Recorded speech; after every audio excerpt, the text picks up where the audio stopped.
ये कहानी सुंदरवन पहाड़ियों के पीछे बसा मधुबनपुर गांव की है। मधुबनपुर का रामू अपने गांव से झगड़े होने के कारण सुंदरवन जंगल में आके अपना बसेरा लगा लिया था, जहां पर उसके साथ उसकी 2 बेटियां और पत्नी रहा करती थी।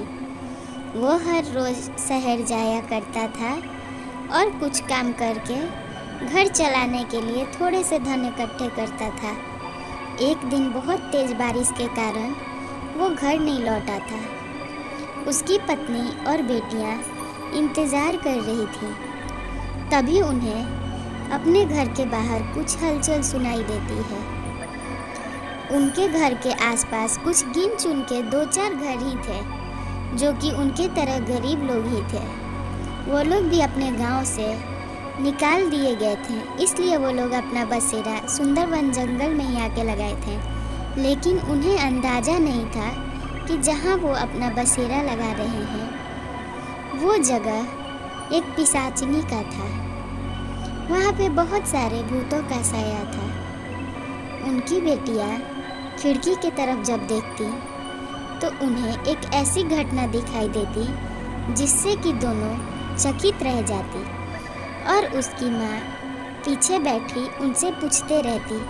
तभी वो लोग कहती, माँ, बाहर बारिश बहुत तेज़ हो रही है, कुछ अच्छे से दिखाई नहीं दे रहा।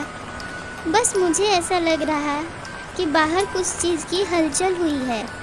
गांव के लोग शायद निकले हैं, हमें भी चलना चाहिए। तभी वो जब ध्यान से देखती और अपनी आँख एक टक से खिड़की के पास लगाती तो उन्हें दिखाई देता कि एक जादुई बात करने वाला पेड़ है, जो कि अपने ऊपर हर चीज़ लाके उन गांव वालों को दे रहा है, जो भी उन्हें पसंद हो या जो भी उन्हें खाने में चाहिए। गांव वाले भी उस पेड़ से बातें कर रहे थे। सुंदरी और रानू को लगता कि ये सब कुछ सच है, पर उसे अंदाज़ा नहीं था। अगर वो एक बार घर से बाहर निकल जाती तो फिर वो उन छलावा के चक्करों में आ जाती।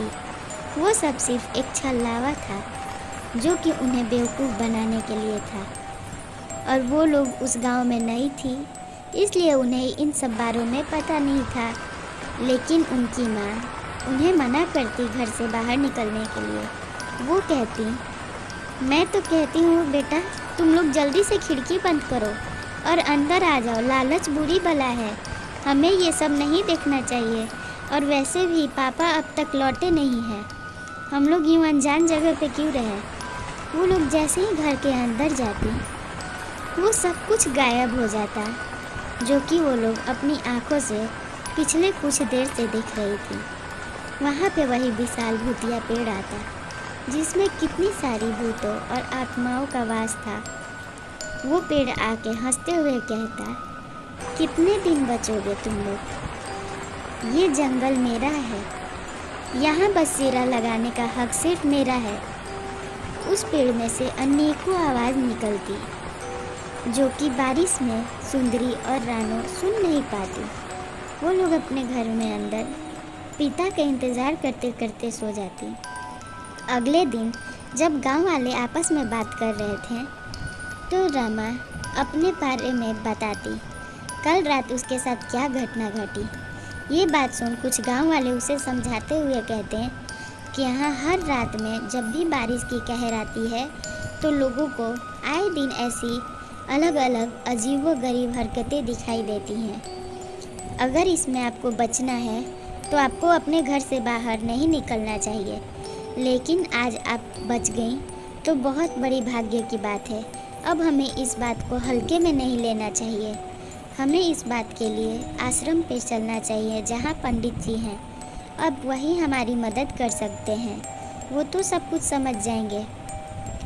आश्रम पर जाके रमा अपने साथ घटी रात की घटना बताती।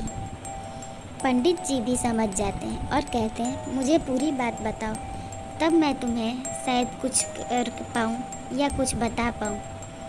वो शुरू कर देती रात की बात बताने और वो कहती, बाबा जी, कल रात बहुत ज़ोर बारिश हो रही थी। और मेरी दोनों बत्तियाँ अपने पिता के इंतज़ार में खिड़की पे खड़ी हुई थी। तभी उन्हें एक जादुई पेड़ दिखाई देता, जो कि लोगों को उनका मनचाहा चीज़ दे रहा था। मेरी बेटियों का भी मन डोला था, लेकिन मैंने उन्हें मना कर दिया। मैंने उन्हें सिखाया लालच बुरी बला है। पंडित जी उनसे वापस लौटने को कहते और कहते आज रात वो अपने एक शिष्य को भेजेंगे। फिर से रात होती और वैसे ही आहट उन लोगों के घर के बाहर सुनाई देने लगती। उन्हें ऐसा एहसास होता कि उनके घर के बाहर बहुत सारे लोग खड़े हैं, जिससे कि वो लोग डरे ना और घर से बाहर निकल जाएं। ऐसा लग रहा था जैसे कोई उन्हें घर से बाहर निकालना चाहता है। लेकिन वो लोग पंडित जी के बताए अनुसार इस बार तो खिड़की पर भी नहीं आती। पंडित जी भी पीछे से सब कुछ देख रहे थे। वो भी रंगे हाथ पकड़ना चाहते थे कि आखिर है कौन। पिशाचिनी जब भी अपने असली रूप में आती तब वहाँ कोई नहीं रहता, तभी वो अपने असली रूप में आती। लेकिन उस दिन जैसे ही वो अपने असली रूप में आती और वो भूतिया पेड़ का रूप लेती, वैसे ही तांत्रिक बाबा उस पर हमला शुरू कर देते और लगातार अपने मंत्रों का जाप करने लगते। धीरे धीरे करके उस भूतिया पेड़ से बहुत सारे सर बाहर निकलने लगते हैं और अलग अलग आवाज़ आने लगती, जिससे कि सारे गांव वाले घबरा जाते हैं। ऐसा लगता जैसे गांव में किसी चीज़ का हमला हुआ है। लेकिन तांत्रिक बाबा के शक्तियों के सामने वो पेड़ कुछ नहीं था, वो गायब हो जाता। अगले दिन गांव में ये बात शुरू हो जाती कि हमें रात में कभी भी कोई आवाज़ सुनाई दे तो घर से बाहर नहीं निकालना। आज तो पंडित जी ने उस बला को टाल दिया है, लेकिन इसके लिए हमें बहुत बड़ी पूजा गांव में करानी होगी। हम सबको मिलके धन जुटाना होगा। यही सारी बात पूरे गांव में फैल जाती है। सारे गांव वाले सिर्फ इसी बात पे बातें कर रहे थे और डरे हुए थे, क्योंकि उन्होंने ऐसा पहले कभी देखा नहीं था। अब वो लोग जब भी शाम ढलता तब वो लोग डिसाइड करते हैं कि अपने घर से बाहर कभी कोई नहीं निकलेगा।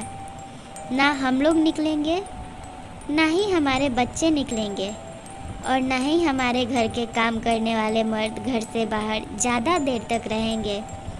भले हम लोग कुछ पैसा कम कमाएं, लेकिन शाम ढलने के पहले घर चले आना है और हम लोग अपने इस छोटे से गांव को खूबसूरत सा गांव बनाएंगे और मिलजुल के इसे विकसित बनाएंगे। सारे गांव वाले मिलके एक साथ उस गांव को सुंदर सा एक नगर में बदल देते हैं और खुशियों के साथ रहने लगते हैं। ऐसी कहानी के लिए चैनल सब्सक्राइब कर वीडियो को लाइक कर